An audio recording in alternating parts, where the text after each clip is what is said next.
পুত্রবধূকে লাগাতার ধর্ষণের অভিযোগে শ্বশুর গ্রেফতার।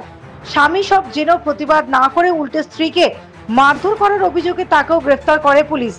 ঘটনাটি ঘটেছে বসিরহাট মহকুমার মাটিয়া থানার স্বরূপনগর বাজার এলাকায়। প্রশাসন সূত্রে জানা যায়, অশোকনগরের গুমা রাজীবপুরে বাড়ি একটি মেয়ের সঙ্গে বছর 5 আগে বসিরহাট মহকুমার মাটিয়া থানার স্বরূপনগর বাজার এলাকায় শঙ্কর বিশ্বাসের ছেলে সোমনাথ বিশ্বাসের বিয়ে হয়।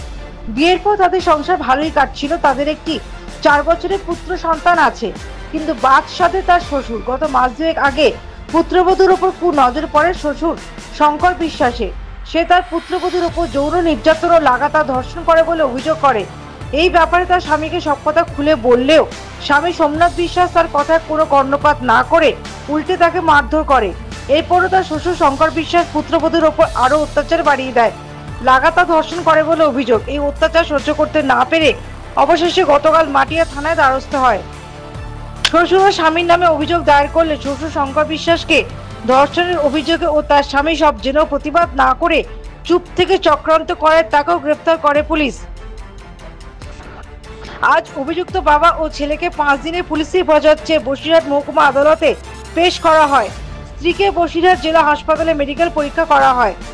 পাশাপাশি ওই বধূর গোপন জবানবন্দি নেওয়া তোড়জোড় শুরু হয়ে গেছে। Bureau report, United India news.